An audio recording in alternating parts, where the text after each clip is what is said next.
저와 여러분도 마찬가지이겠지만 우리나라 사람들은 특히 오래전부터 땅에 대한 관심이 많습니다. 땅을 많이 가진 사람은 부자입니다. 가난했던 사람이 자기 논 한마지기 장만했을 때 그것은 무엇과도 바꿀 수 없는 큰 행복이 되었습니다. 지금도 마찬가지입니다. 부동산은 가장 중요한 재산 중 하나입니다. 자기 소유의 집 한 채가 얼마나 사람을 행복하게 여유롭게 만드는지 모릅니다. 오늘은 땅 이야기 하나 해드리려고 합니다. 지금부터 약 130여 년 전 1800년대 후반 러시아에서 있었던 이야기입니다. 지난주에는 1900년대 감성으로 들으라고 말씀드렸는데 오늘은 1800년대 후반의 감성으로 들으실 수 있기를 바랍니다. 어느 산골에 착하고 평범한 농부 한 명이 있었습니다. 농부이지만 그에게는 한마지기의 땅도 없습니다. 넓은 러시아에서 자기 땅 조금이라도 갖는 것이 그의 소원 중 하나였습니다. 열심히 일한 그가 마침내 땅 한마지기 샀습니다. 더 열심히 일해서 그 땅에서 풍년을 얻었습니다. 풍년도 좋았지만 자기 땅에서 얻은 수확이었기 때문에 더욱 행복했습니다. 자기 땅에서 자기가 심고 자기가 가꾸는 것이 이토록 행복한 일인 줄 미처 몰랐었습니다. 농부는 더욱 열심히 일합니다. 수익이 생기면 또 땅을 삽니다. 산값에 많은 땅을 파는 곳이 있으면 찾아가서 땅을 삽니다. 땅이 있는 곳으로 이사해서 농사를 짓고 그곳에서 번 돈으로 또 땅을 삽니다. 흩어진 작은 땅들을 팔아 모아서 그 돈으로 더 좋고 더 넓은 땅, 모양 좋은 땅을 또 삽니다. 몇 년이 흘렀습니다. 상당량의 땅을 가진 지주가 되었습니다. 그렇지만 땅 사는 것을 멈추지 않습니다. 땅 이야기가 들리면 귀를 쫑긋합니다. 좋은 땅 싸게 사는 방법을 이제는 제법 익혔습니다. 거의 부동산 투자 전문가가 되었습니다. 어느 날 이 농부가 어떤 소문을 들었습니다. 러시아 국경 부근 어느 부족에게서 약 1500만 평의 어마어마한 넓은 땅을 산값에 산 어떤 목동의 이야기를 들었습니다. 귀가 솔깃합니다. 그냥 있을 수가 없었습니다. 확인해보니 그 소문에 근거가 상당히 있었습니다. 현금 5억을 들고 종들을 데리고 몇 날을 걸어서 그 부족에게로 찾아갔습니다. 추장의 환대를 받으며 천막으로 들어가서 거기서 자기가 온 목적을 말합니다. 땅을 사고 싶소. 추장이 지도를 보여주면서 말합니다. 어느 쪽 땅을 원하시오? 택하시오. 우리에게 널리고 널린 게 땅이요. 흥정이 시작됩니다. 가격은 얼마입니까? 하루에 5억이요. 하루라니요. 당신이 하루 안에 표시하고 돌아온 땅만큼을 5억에 팔겠소. 그런데 조건이 있어. 해가 뜨자마자 출발해야 되고 해가 지기 전에 출발한 그 장소로 돌아와야 합니다. 만약 그때까지 돌아오지 못하면 5억도 땅도 가질 수 없습니다. 어떻습니까? 하겠소. 이 농부 곰 같은 힘이 불뚝불뚝 솟습니다. 농사로 다져진 강철 같은 체력입니다. TV 강철부대 프로에 나갈까라고도 생각했던 그런 체력을 가진 사람입니다. 무엇보다도 자신 있는 종목입니다. 표정 관리하면서 계약서에 도장을 찍습니다. 그날 밤 한때 착하고 순수했던 이 농부 설레어서 잠을 자지 못합니다. 드디어 나도 1500만 평 땅의 주인이 되는구나. 나의 체력이 짱이니 어쩌면 2000만 평, 어쩌면 3000만 평. 새벽 일찍 일어나서 추장 텐트 앞에서 추장을 기다립니다. 해뜸과 동시에 추장의 신호를 받고 출발합니다. 자기가 밟는 땅은 모두 이제 자기의 땅이 됩니다. 호수 평야가 너무 아름다웠고 땅은 비옥했습니다. 방향을 바꿀 때마다 막대기를 꽂아서 표시를 했습니다. 정오쯤 되었습니다. 충분히 왔지만 모자람이 있었습니다. 저 앞에 보이는 숲이 너무도 아름답습니다. 도시락을 먹으면서도 물을 마시면서도 쉬지 않고 뛰고 걷습니다. 아름다운 그 숲을 지나왔습니다. 이제 돌아가야겠다라고 생각하고 막대기 꽂아 표시하고 마을을 향해서 방향을 바꾸었습니다. 약간 피곤하기는 했습니다. 발에 물집도 잡혔습니다. 그렇지만 대지주가 된 자기 모습을 상상하면서 열심히 걷고 뛰었습니다. 시간이 더 흘렀습니다. 이제 너무너무 힘이 듭니다. 간밤에 잠을 설쳐서인지 평소보다 조금 더 빨리 지쳤습니다. 해는 빠른 속도로 지고 있습니다. 자칫하면 해지기 전에 도착 못할 수도 있겠다라는 생각이 들었습니다. 이제 뛰기 시작합니다. 숨이 가쁘지만 열심히 뛰었습니다. 해가 더 빨리 집니다. 저 멀리 추장의 텐트가 보입니다. 더더욱 정신없이 뛰기 시작합니다.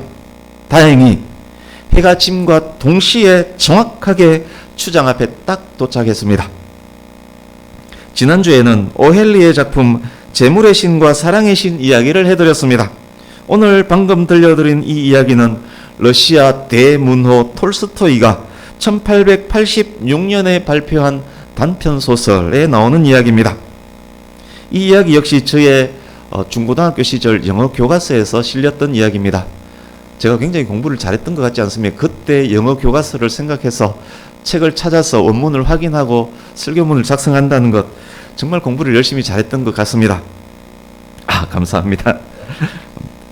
이 소설의 제목은 사람에게 필요한 땅은 얼마인가입니다. How much land does a man need? 여러분은 몇 평의 땅을 갖고 계십니까? 여러분에게는 몇 평의 땅이 필요합니까? 이 소설의 주인공에게는 몇 평의 땅이 필요했을까요? 1500만 평의 땅이 필요했을까요? 3000만 평의 땅이 필요했을까요? 실제 소설에서 주인공의 이름은 파홈입니다. 그리고 제가 5억이라고 말씀드렸지만 원작에서는 1000루벌이고 1500만 평이라고 말씀드린 것은 원작에서 13,000에이크로 나옵니다. 소설 속 이야기 계속해드리겠습니다. 다행히 딱 맞춰 목적지에 도달한 이 농부, 도착하자마자 기진해서 죽어버립니다. 함께 온 종들이 죽은 농부를 묻기 위해서 땅을 팝니다. 톨스토이는 이런 멘트와 함께 소설을 끝냅니다. 그에게 필요했던 땅은 머리끝부터 발끝까지 180cm로 충분했다. 그렇게 죽으라고 뛰었지만 그 사람에게 정작 필요한 땅은 180cm 땅이었습니다. 이야기 하나 더 해드리겠습니다. 역시 예전에 제가 예화로 들었던 기억이 납니다. 가난한 집에서 태어났지만 공부를 무척 잘했던 한 학생이 있습니다. 장학금 받으면서 좋은 대학에 입학했습니다. 미국 유학까지 가게 되었습니다. 박사 학위도 받았습니다. 미국에서도 인정받는 자기 분야의 전문가가 되었습니다. 그에게는 나름의 꿈이 있었는데 수영장과 아름다운 정원이 딸린 저택을 갖는 것입니다. 가난했던 어린 시절 셋집살이 서름이 마음에 깊이 있었기 때문에 그것에 대한 보상 심리가 강했을 것입니다. 이제는 수입도 짱짱해졌습니다. 신용도 좋습니다. 통장에 돈도 꽤 있습니다. 비버리 힐스에 있는 대저택을 구입하기로 결정을 합니다. 과도하게 은행 대출을 받습니다. 드디어 집을 구매하고 등기를 합니다. 미국 부자들도 갖고 싶어하는 저택의 주인이 드디어 되었습니다. 너무도 행복하고 뿌듯했습니다. 가족 친지들을 불러 모아서 몇 번의 파티도 했습니다. 시간이 좀 더 지났습니다. 저택 관리비가 만만치 않습니다. 수영장 물도 소독해야 되고 수시로 물을 갈아줘야 하고 정원 관리도 해야 합니다. 청소하는 것 만만치 않습니다. 그래서 파출부, 정원사, 경비원을 고용했습니다. 은행 이자도 만만치 않습니다. 원금 상환도 해야 합니다. 더더욱 열심히 일합니다. 새벽에 출근했다가 밤늦게 저녁까지 먹고 퇴근합니다. 신실한 파출부가 있어서 항상 집은 깨끗합니다. 일 잘하는 관리인이 있어서 수영장은 항상 깨끗한 물로 채워져 있습니다. 실력 있는 정원사 덕분에 정원은 사철 푸르고 때에 맞게 아름다운 꽃이 핍니다. 그러나 안타깝게도 집주인은 이토록 아름답고 좋은 자기 집을 누리지 못합니다. 깜깜한 밤에만 보는 집입니다. 휴일에는 피곤에 쩔어서 온종일 방 안에서 잠만 잡니다. 아침을 먹는 둥 마는 둥 월요일 새벽 또 출근을 합니다. 그런데 주인조차 누릴 수 없는 이것을 누리는 사람이 있습니다. 주인이 고용한 저택 관리 책임자입니다. 집에서 푹 잘 자고 아침에 이 저택으로 출근합니다. 경비원 다른 관리인들이 간밤에 있었던 일을 책임자에게 보고합니다. 최고급 커피 제조기에서 내린 커피 한 잔을 최고급 소파에 앉아서 마십니다. 거실에 있는 최고급 오디오에는 최고급 음질의 클래식이 들려옵니다. 음악을 들으면서 아름다운 정원을 즐기면서 꽃과 이야기를 나누면서 집안을 순찰하고 점검합니다. 점심때가 되었습니다. 최고급 식재료로 요리한 음식을 먹습니다. 점심 제공은 근로계약에 포함되어 있기 때문에 마음껏 먹고 싶은 것 먹습니다. 점심 먹고 수영복 갈아입고 집안에 있는 수영장에서 유유히 수영하면서 체력 단련을 합니다. 아름다운 정원에서 셀카도 찍습니다. 그리고 집 주인을 위한 이것저것 확인하고 점검하고 지시합니다. 집안에 구비된 최고급 헬스장에서 운동 한번 하고 최고급 욕실에서 샤워하고 퇴근합니다. 여러분, 지금 누구를 위해서 일하고 있습니까? 저택 주인이 저택 관리 책임자를 위해서 그토록 열심히 돈 벌고 있는 것 같지 않습니까? 여러분, 지금 누가 더 행복한 사람입니까? 저택 주인입니까? 저택 관리인입니까? 이렇게 계속 시간이 흐르면 누가 더 피골이 상접해지겠습니까? 누구의 얼굴에 더욱 아름다운 빛이 나겠습니까? 지난주 말씀 잠깐 복습하겠습니다. 돈을 숨기고 돈을 사랑하는 것이 일만 악의 근원이라고 말씀드렸습니다. 사탄은 자기의 종인 세상 사람들을 움직이는 가장 강력한 무기로 돈을 사용한다라고 말씀을 드렸습니다. 그래서 세상 사람들은 돈에 집착하고 돈을 사랑하고 돈을 숨깁니다. 돈을 위해서든 무슨 일이든 합니다. 세상은 더욱 악한 세상으로 바뀌어 갑니다. 그러나 거듭난 하나님의 백성은 하나님을 사랑하고 섬기는 사람입니다. 하나님만을 섬기는 사람은 다스림의 권세가 회복된 사람입니다.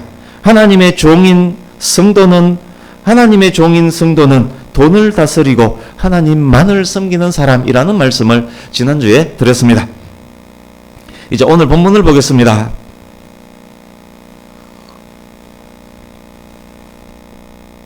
본문을 통해서 말씀하시는 내용은 크게 불행한 자의 삶에 대한 것입니다. 다음 주에는 18절에서 20절 말씀으로 마음이 기뻐서 크게 행복한 자의 삶에 대해서 전할 것입니다. 그래서 지난주, 이번주, 그리고 이번주는 그것의 결론이 다음 주 말씀이기 때문에 다음 주를 더 기대하셔야 할 것입니다. 해 아래 사는 인생에게 진정 행복한 삶이란 어떤 것일까요?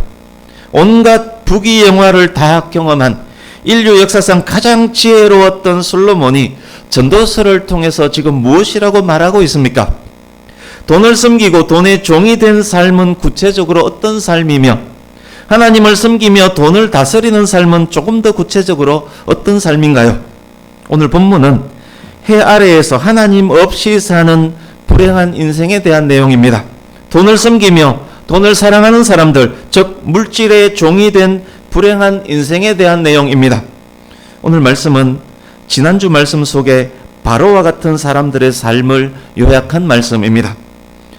말씀드렸지만 다음 주 전하게 될 18절에서 20절 말씀은 해 아래 살지만 해 위에 계시는 하나님을 알고 섬기는 행복한 인생에 대한 내용입니다.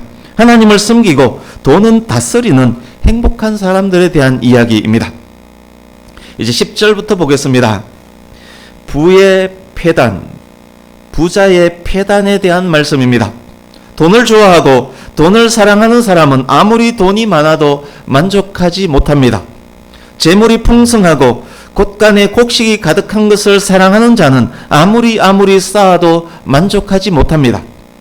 해가 서산으로 뉘엿뉘엿 지고 있는데도 저 멀리 보이는 숲을 향해서 쉬지 않고 가고 있습니다. 순수하고 평범한 농부였을 때는 그러지 않았는데 돈맛, 땅맛 보고 나니 더욱 심해졌습니다. 돈을 사랑하게 된 것입니다. 11절입니다. 역시 부의 폐단에 대한 말씀입니다. 저택 주인이 되었지만 누리지 못하는 그 사람에 대한 이야기입니다. 저택을 사고 나니 정원도 수영장도 가꿔야 합니다. 가꾸기는 하지만 정작 자신은 전혀 누리지 못합니다. 지키고 가꾸기 위해서 오히려 더 열심히 일을 해야 합니다. 자기의 만족은 그 집을 저녁에 와서 바라보는 것, 집을 바라보는 것이 전부입니다. 12절입니다. 저택 관리 책임자는 매일 수영장 사용하고 매일 헬스 하는데 주인은 고생만 하고 은행 대출 걱정을 합니다. 자기가 고용한 관리자는 열심히 일하며 즐기다가 집에 가서 푹 자는데 정작 주인은 걱정 때문에 잠을 자지 못합니다. 여러분, 재벌 회장님은 편할 것 같습니까? 그 사람들에게는 걱정이 없을 것 같습니까? 우리는 언론 매체를 통해서 재벌집의 형제, 부부, 부모, 자식 간 격렬하게 재산 싸움을 하는 것을 봅니다. 온전한 가정 제대로 이루지 못하고 있는 건 너무도 자주 봅니다. 재벌 회장님 가정의 불행 자주 봅니다. 재벌 회장의 자녀들이 스스로 목숨을 끊었다는 이야기도 자주 접합니다. 그렇게 바라던 돈이 그렇게 많은데 그들은 왜 불행한 것인가요? 왜 근심이 그렇게 많은가요? 여러분께서 50억 복권에 당첨되었다라고 한번 가정을 해보겠습니다. 내일 복권 찾으러 국민은행 본점을 지금 가야 됩니다. 지금 상상만 해도 기분이 좋아서 얼굴에 화색이 쫙 돕니다만, 상상만 해도 기분이 사실 좋지 않습니까? 이제 한번 여쭤보겠습니다. 여러분은 오늘 밤 그 복권을 어디다 보관하고 주무실 겁니까? 집에 그것 보관할 적당한 장소 있습니까? 아무에게도 당첨 사실 말하지 않았는데 아무래도 눈빛이 이상한 것이 백양교회 목사가 알고 있는 것 같습니다. 옆에 누워있던 남편, 아내 눈빛도 이상해 보입니다.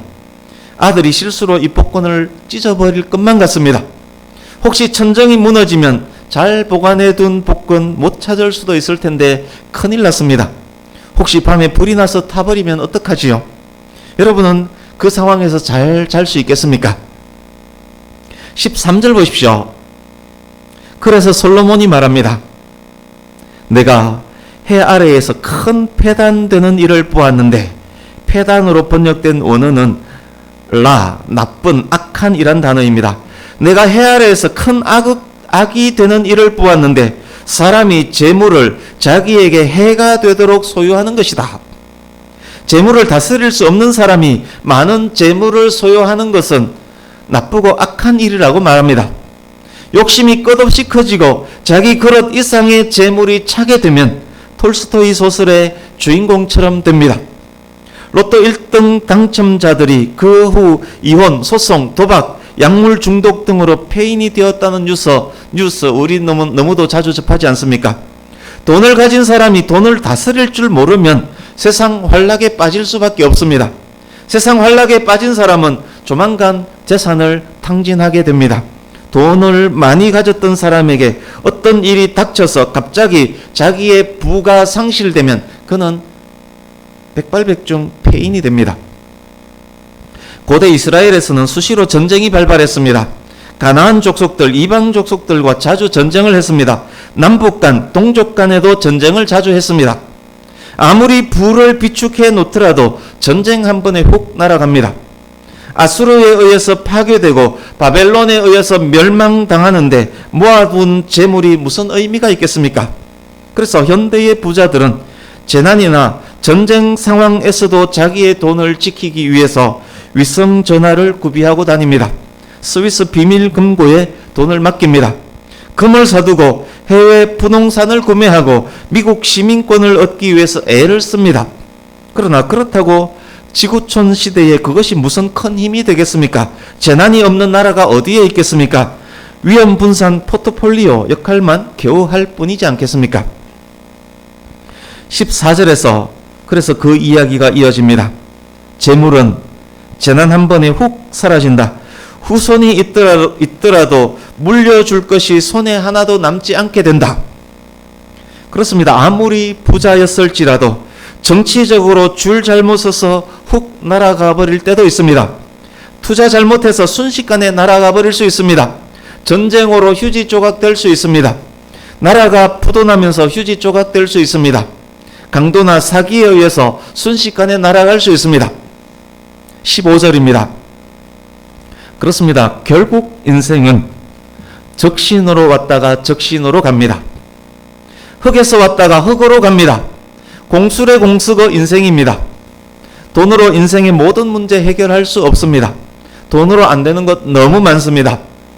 13절에서 16절은 돈의 무능함에 대해서 이야기하고 있습니다.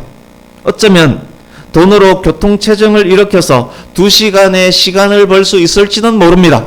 그러나 아무리 돈이 많아도 인생의 근본 문제 해결할 수 없습니다. 16절 보십시오.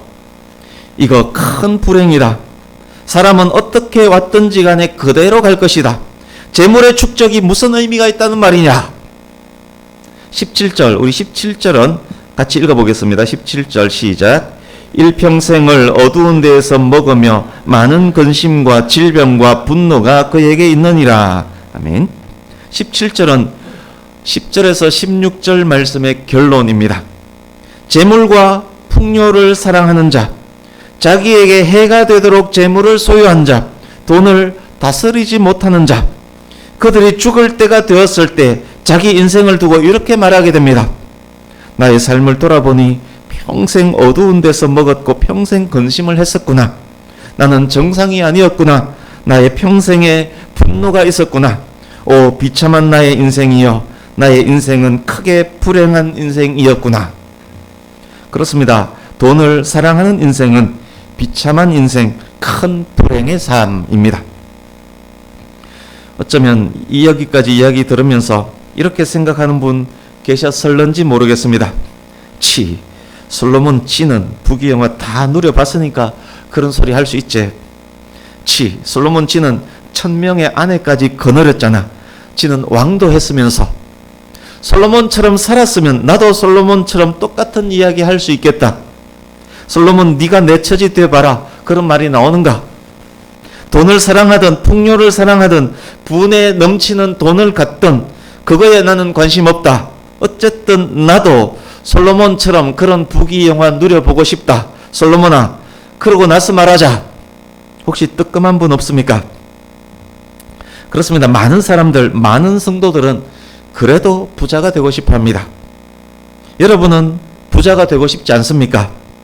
저도 여러분께서 부자가 되기를 간절히 바라고 원합니다. 그러나 10절에서 17절 오늘 본문에 나오는 참 불행한 부자는 되지 말아야 할 것입니다. 그리고 솔로몬에게 따지지 마시고 솔로몬의 권면과 경고를 받아들이시기 바랍니다. 참 불행한 부자 되지 마시고 그리고 솔로몬이 지금 하고 있는 이 말을 들으시고 따지지 마시란 말입니다. 다른 사람의 충고는 믿을 수 없을지라도 솔로몬의 충고와 경고는 받아들일만 하지 않습니까? 그것뿐입니까? 전도서는 하나님께서 솔로몬을 사용하셔서 기록하게 한 성경 말씀 아닙니까? 그러니 이상한 억지 부리지 마시고 솔로몬의 충고와 권면을 받아들이기 바랍니다. 여러분, 받아들이지 않으면 또 어떡하겠습니까?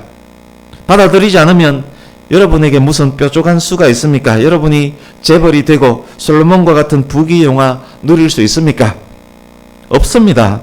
현재의 여러분이 솔로몬의 경고를 받아들이지 않고 스스로 힘으로 재벌 회장 될 가능성 별로, 아니 거의 없습니다. 오히려 솔로몬의 경고를 받아들이는 것이 재벌 회장 될 가능성 훨씬 높여줍니다. 솔로몬의 경고를 받아들이고 순종하는 것이 하나님 안에서 누리는 부귀영화와 번영입니다. 하나님은 성도에게 그것까지 주시기를 원하시기 때문입니다. 그 부분은 다음 주에 말씀을 드릴 것입니다. 이제 말씀을 마무리하려고 합니다. 지난주 말씀을 생각하시고 오늘 함께 나눴던 말씀을 생각하시면서 10절에서 17절 전체를 다시 한번 눈으로 쭉 한번 읽어보십시오.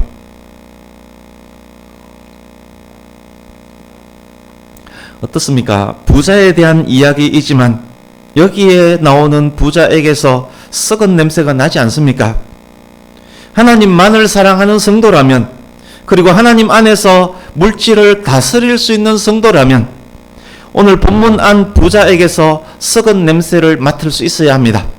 왜 썩은 냄새가 납니까? 그렇습니다. 이것은 세상의 이야기이기 때문입니다. 물질을 신호로 섬기며 결국은 사탄을 섬기는 세상 사람들의 이야기이기 때문입니다.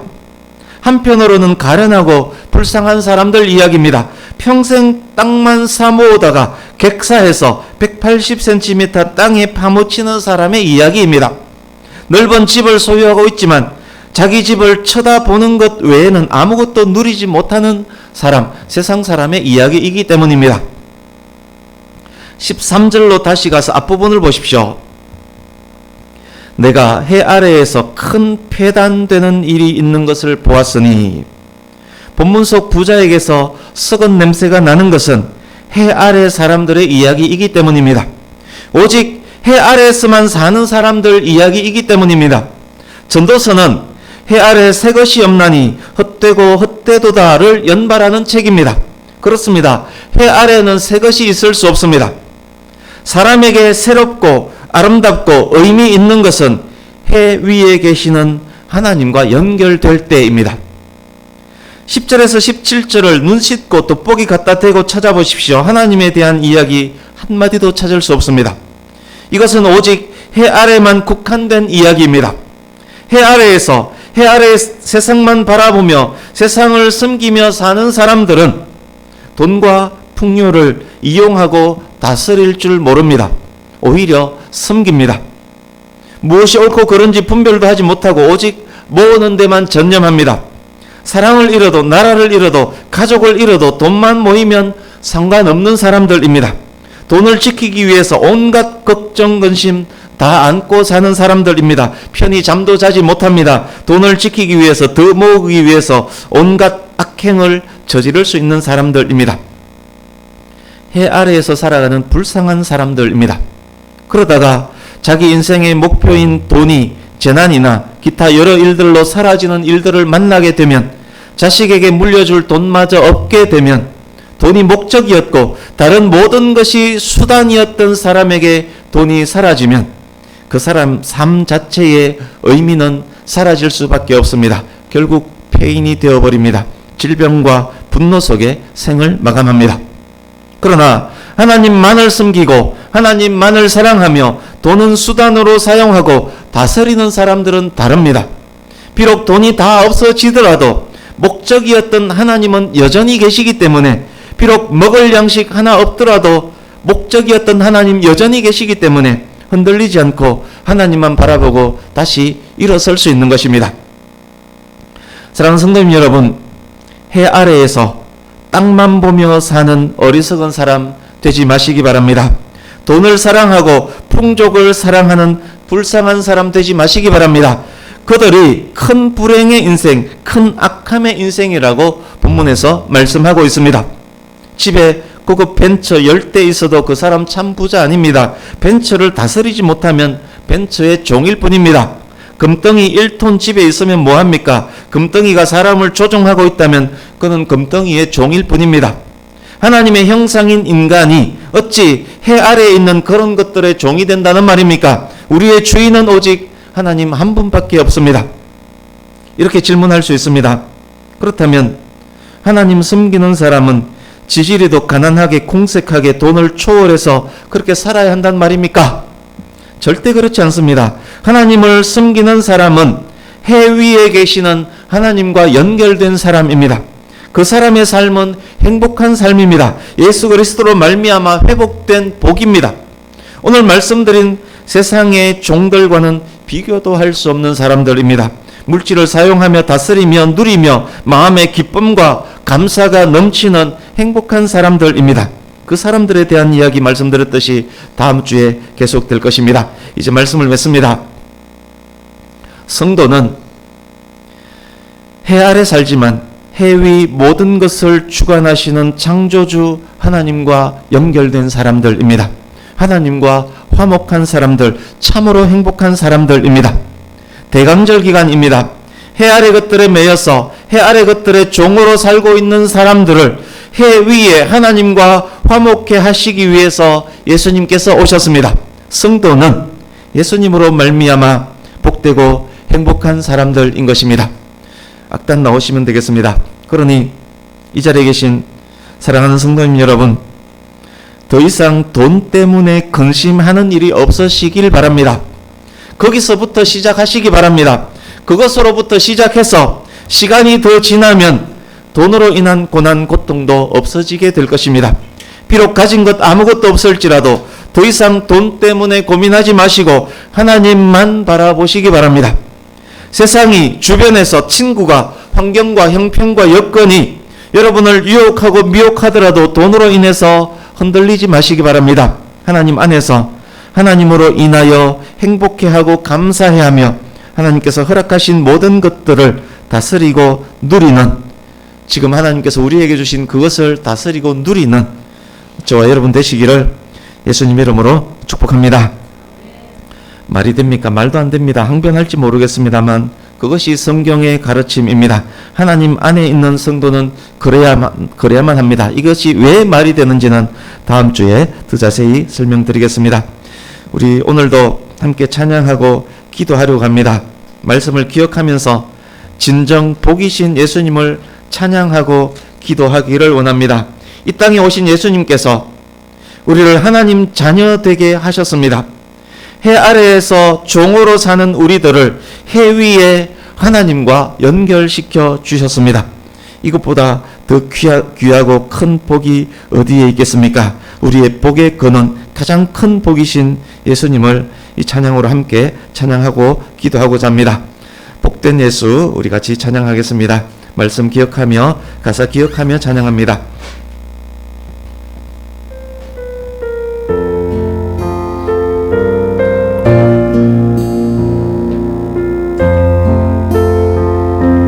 내 사랑하는 그 이름, 내 사랑하는 그 이름, 예수, 복된 예수, 내 귀에 음악 같도다.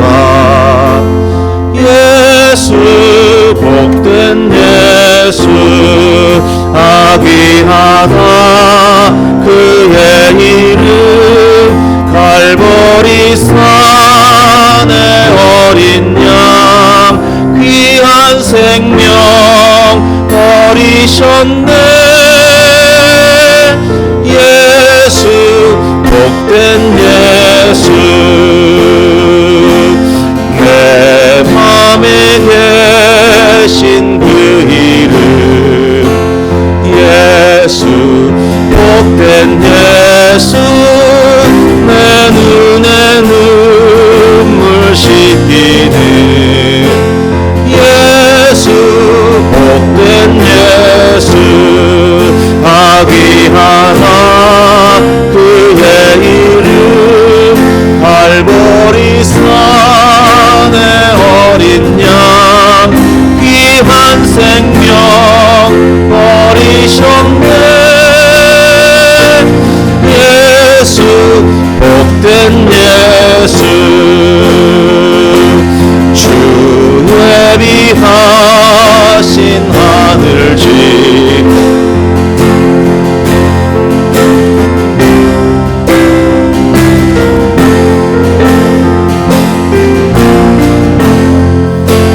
예수, 복된 예수, 아귀하다 그의 이름, 갈보리 산의 어린 양, 귀한 생명 버리셨네.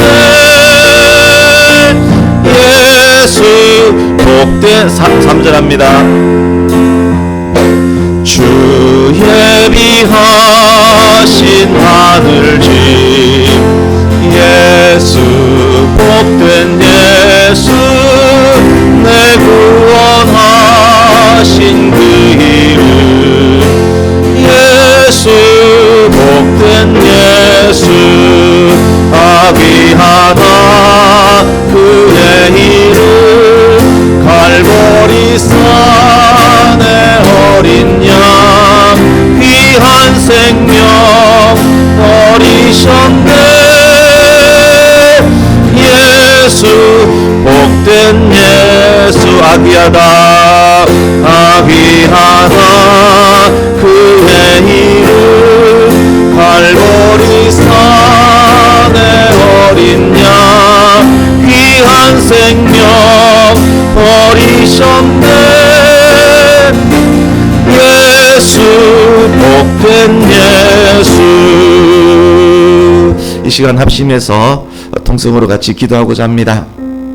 기도하실 때 말씀을 기억하시면서 지금까지 우리가 주목하고 집중했던 것이 과연 무엇이었는지 되돌아보면서 오직 하나님만 바라보며 복이신 하나님을 섬기고 사랑하겠습니다. 그렇게 다짐하면서 기도하는 이 시간 되기를 간절히 원합니다. 아버지 하나님, 같이 기도합니다. 하나님 아버지, 고맙고 감사합니다.